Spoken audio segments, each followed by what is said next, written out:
ఆవాహన చేసి అక్షతలు వేసి మీరు దీపం దగ్గర నిలబడి ఒక శ్లోకం చెప్పాలి.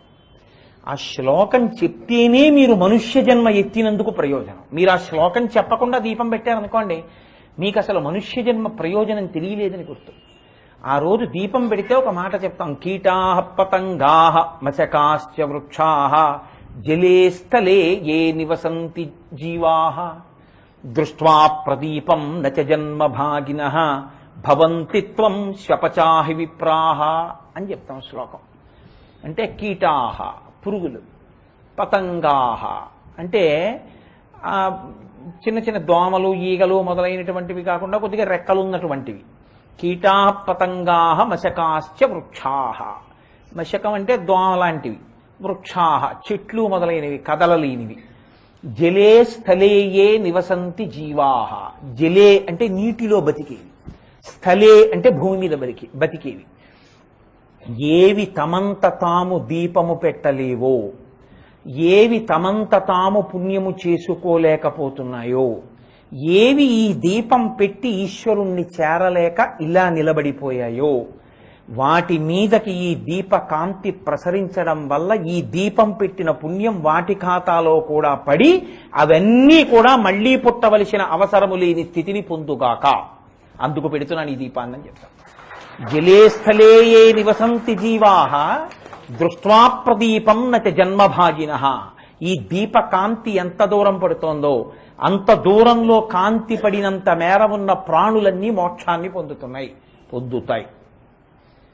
ఇప్పుడు మీరెందుకు పెట్టారా దీపం అంటే, ప్రాణికోటి ఎందు ప్రేమ. అయ్యో ఎప్పుడు ఏ తప్పు చేశాడో ఇవాళ పురుగై పడిపోయి ఉన్నాడు. ఇంకా ఇక్కడ పెట్టిన దీపం బయట ఉన్న దోమ మీద, ఈగ మీద, చెట్టు మీద పడుతుంది. జలే స్థలే చాప ఉంది, చెరువులో కూర్చుని ఉంటుంది, దాని మీద ఎలా? అందులో ఆకాశ దీపం ఎక్కించి ఆ దీపాల కాంతులు నీళ్ల మీద పడతాయి. పడితే నీళ్లల్లో ఉన్నవి కూడా మోక్షమును పొందుగాక. భూతదయాం విస్తారయ, ఇది శంకరుల ప్రతిపాదన. ఇది సనాతన ధర్మం యొక్క గొప్పతనం. ప్రేమ అన్న మాటకి మారు పేరు సనాతన ధర్మం. వాణ్ణి వీణ్ణి కాదు, సమస్త భూతములను ప్రేమించమని చెప్పింది. కాబట్టి మీరు భాగవతంలో రంతిదేవోపాఖ్యానము అని ఒక ఉపాఖ్యానం, చాలా చిన్న ఘట్టం కానీ అత్యద్భుతమైనటువంటి ఘట్టం. ఆయన ఏం చేతకానివాడు కాడు, దరిద్రుడు కాదు, గొప్ప చక్రవర్తి. అటువంటి వాడు తన దగ్గర ఉన్న ఐశ్వర్యాన్నంతటినీ దానం చేసేశాడు. ఇంత దానం చేసేసిన తర్వాత తనకి తన కుటుంబానికి తినడానికి లేకుండా పోయింది. 48 రోజుల పాటు మాడిపోయాడు అంతఃపురంలో. ఇది తెలిసింది రాజ్యంలో వాళ్ళకి. అయ్యో ప్రభువుకి అన్నం నీళ్లు లేవుట అని. వాళ్ళు పట్టుకొచ్చి కొద్దిగా పాయసం, నెయ్యి, బియ్యం ఇలాంటివి కొద్ది మంచినీళ్లు పట్టుకొచ్చి ఇచ్చారు. ఆయన తన కుటుంబ సభ్యులతో కూర్చుని గబగబా తినబోతున్నాడు. ఇలాగా ఎక్కడి నుంచో ఒక బ్రాహ్మణుడు వచ్చాడు. అయ్యా ఆకలితో ఉన్నానన్నాడు. భవతే విష్ణు స్వరూపాయతే, సగం తీసి పెట్టేశాడు.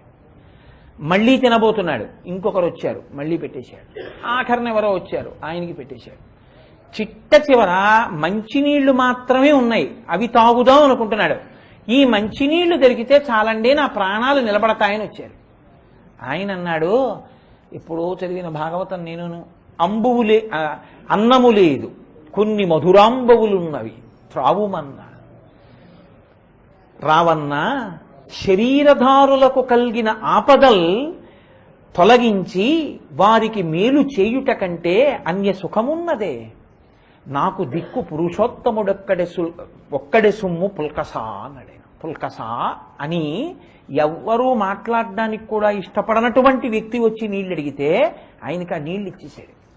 ఇచ్చేసి నీళ్లు తాగమని, ఆ నీళ్లు తాగేసిన తర్వాత అన్నాడు, ఆహాహాహా నేను తాగితే ఉంది, నేను తింటే ఉందయా, సమస్త భూతకోటిలో ఉన్న ఆకలి దాహం ఒకటే కదా.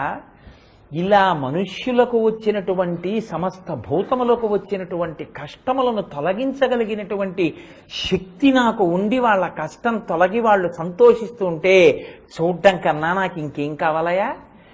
అయితే మరి నువ్వెలా ఉంటావు అంటావేమో, నాకు దిక్కు పురుషోత్తముడొక్కడే సొమ్ము పుల్కసా, నాకు పురుషోత్తముడొక్కడే దిక్కు అన్నాడు.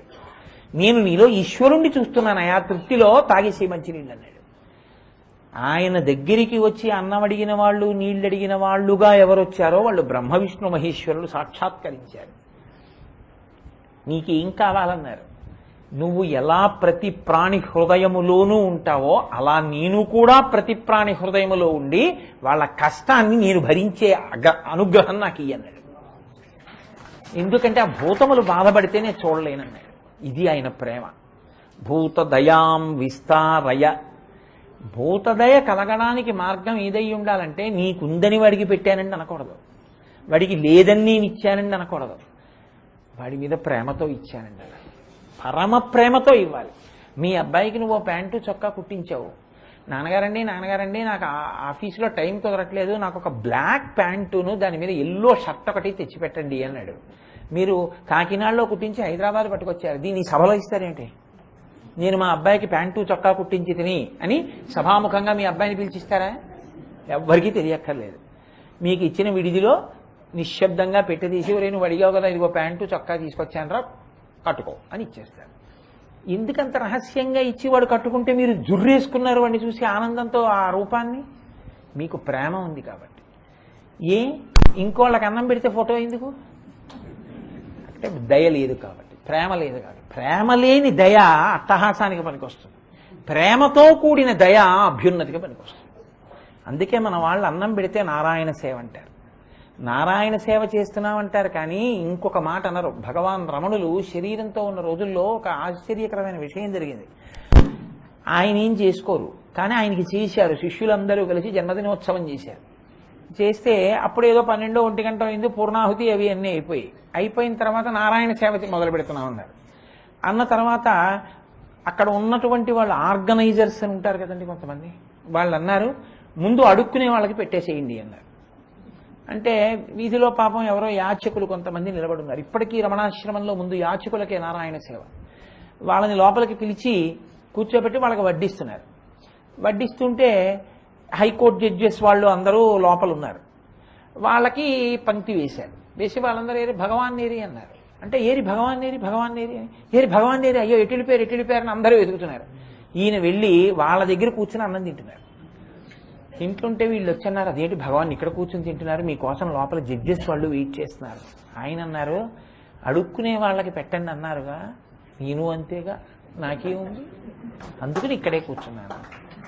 అప్పుడు పొరపాటు అయిపోయింది మహానుభావ, మమ్మల్ని మన్నించండి, నారాయణ సేవ, అందరిలో ఉన్న నారాయణుడికి అన్నం పెడుతున్నాం కానీ అడుక్కునేవాడికి అన్నం పెట్టట్లేదు, మా పొరపాటు మన్నించి రెండంటే అప్పుడు లేచి వచ్చారు. గురువు అనేక రకాలుగా మార్గం చూస్తాడు, ఎలాగో అలా శిష్యులను ధరిస్తాడు. మహాపురుషులు మహాపురుషులే.